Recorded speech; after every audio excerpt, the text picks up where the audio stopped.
Mhm.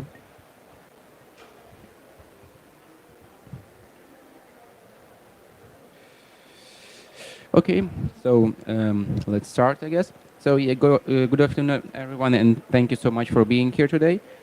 So the title of this session is the From the Shannon to the Congo and Ireland-Africa Dialogue on Corporate Accountability and Climate Justice. So I could possibly start with my self-introduction. So my name is Luca, and I'm a senior PhD researcher at Trinity College Dublin. And today's conversation links two rivers basically here. I mean, two, I could say, completely different regions, and one shared challenges here, turning climate ambitions into enforcement practice that protects people and ecosystems. The core purpose is practical. We will explore how legal tools, especially corporate due diligence, access to remedy, transparent finance, and different opportunities within this quite important topic itself. So let's say first why the Congo Basin is a global public good, and we will definitely move forward with the second thoughts, exactly what Ireland just transition and litigation experience teach us about accountability. I mean, in other different third actions, especially within the corporate due diligence, and make it real different along the way here. And let's say the Congo Basin contains the second largest tropical rainforest on Earth. It regulates rainfall across Central and West Africa, store vast amounts of carbon, and sustains millions of the people whose culture, economics, and health depends on intact forests and rivers in these regions. And when the system thrives, it's stabilized climate for beyond Africa itself. When it degrades, the world feels the consequences into this regard.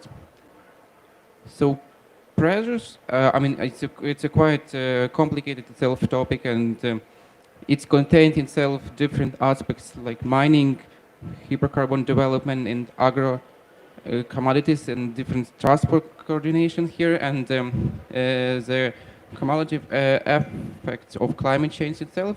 It's very important here, and communities face trade-offs they did not choose in this regard, while decision-making often happens for far from the forest age in different aspects here. So the key lesson is that the finance and law either reinforce each other, and also in this regard they undermine each other as well. If the climate and development finance rise without accountability, the risks are quite disaster here, and it contains like different aspects, including deforestation and distrust within the different communities as well. So if accountability arises without finance, communities are left with the obligation but no other options here. So we need basically in this scenario both by design, not by accident. And let's say Ireland's move away from the peaks and from different, I could say, old-fashioned approach here, show that the transition succeeds when it's planned with its communities and different workers, also societies and even religion. So that also includes some different early timelines and reskilling programs. So, I mean, local investment and social dialogue, which is very important here within the different countries. And litigation in Ireland has also played a role in, especially within the court decision, which is have pushed government to align plans with the legal duties, to quantify what delivers means, and to correct gaps between policy and practice. And litigation is not the, I could say, entire answer here, but it's to create a backstop that keeps ambitions quite honest. And for the basin itself, the transferable lessons are quite important because it's built transition plans around real livelihoods and right enforceable standards into permits and contracts and keep an accessible routes to independent review when promises are not met in a real practice. And accountability makes transition credible, and credibility, I mean, attracts different investment in this field as well. And for definitely for decades, voluntary standards try to manage harms in a global supply chain. They basically help but did not fix systematic problems here. And I could say they biting corporate sustainability and due diligence here, which is raised the bar by requiring companies to identify, prevent, mitigate, and also prevent like all of the possible risk in advance here, and especially within the human rights and environmental impact across different countries and suppliers here. So what basically changed on the ground here? It's definitely very important to cover because from one perspective, the human rights clauses is very important, but like in the other perspectives, we should also understand that the different stakeholder also impacts very significantly into these discussions. And let's say for even like within the Europe itself, and in it's very also important and quite applicable into the African region as well.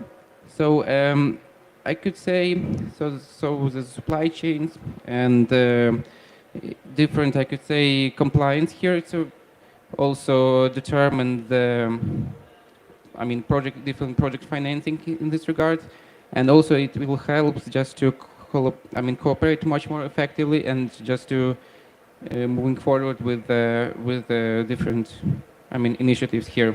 So basically success depends on alignment, and due diligence rules must match with national law and customer land tenure and regional human rights standards here as well. And so basically the Congo Basin Blue Funds is very important to this regard because it's definitely covers different ideas and mobilize finance that protects river and forests and different livelihoods will enabling sustainable development. And also to realize these promises, accountability needs to be part of these funds, because we should also think about how exactly, this initiative could be applicable into the different countries, especially in Ireland. So it's also very important aspects. And let's say we could basically think of this like no disclosure and no disruption, if we could say here. If communities cannot see the deal, they cannot shape it, and investors cannot trust it, and transparency protects both people and capitals here. And basically within the Ireland and Africa cooperation agenda, so we could say, and we basically could determine like a few pillars here and few quite important principles which could be applicable in this scenario. So let's possibly start with the first pillar. It's basically shared standards and model clauses, which is provide practical compliance pack for front applications and basically plain language guidance and different standard clauses on the human rights and the environment itself. So it's very important just to prescribe very, say, in a much more details all of these aspects. And even like moving forward to the second pillar itself, so it's a community first design, which is require early and iterative engagement within the different societies. And it could contain, say, so embedded revenue sharing formulas with and also some local employment targets and co-management arrangement into the legal enforceable contracts. And looking even forward with the different pillars here, we could say like the capacity and co-enforcement is very important here, which is dedicate the capacity window to front African regulation and also within the human rights. It's also extremely important aspects. And even considering whenever we will decide to moving forward with all of this principle, it's also important to understand that some risk also could be imposed. And into this regard, we should think about what we can do just to mitigate like, the risk itself. And basically, the first steps could be the start with the risk mapping, and that is public and which is, I mean, quite public approachable and testable here. And it's very important even in a different project, not even like in this one, because let's say even if you prescribed everything in a much more details, you should expect that in some way something could not go in the right direction. So you have to consider some possible different routes which could be applicable in the matter of when something goes wrong, and especially even regarding some climate justice and different methods which could be applicable here.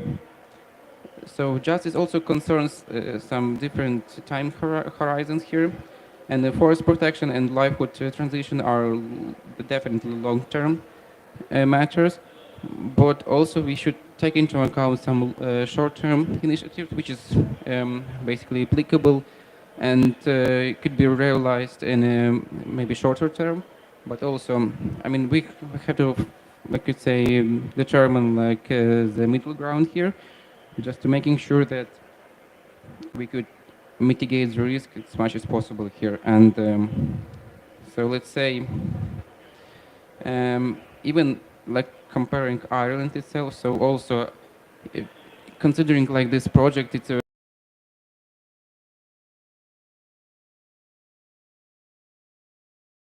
interesting and applicable principles within that could share some of the recent data about this development, so it also could be quite applicable here as well. And definitely it's let's say the Congo basin is definitely in this quite I mean complicated, and in another way it's a very interesting and very applicable principles applied within like this initiative, especially within the global climate sustainability. And the community who trying to look into these solutions is also very important to support them.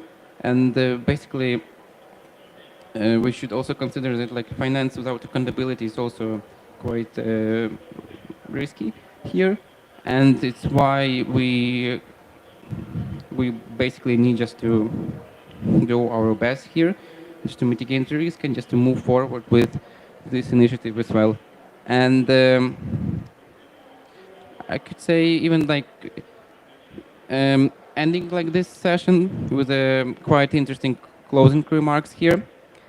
So definitely today we should ask ourselves, so what we should do in this regard, and what could be, what kind of past lessons we could learn, and how can we move forward with this initiative, just to making sure that the further generation could be more protected, and even like within the different climate change development, I mean recent development, we have to understand like we have to also moving forward even if some mistakes happen. So in is here also very important to collaborate within the different countries, just to making sure that we could find out the right decision, which is, could be applicable for other nations, and for the humanities could be also applicable as well. So thank you. It's basically all from my part here.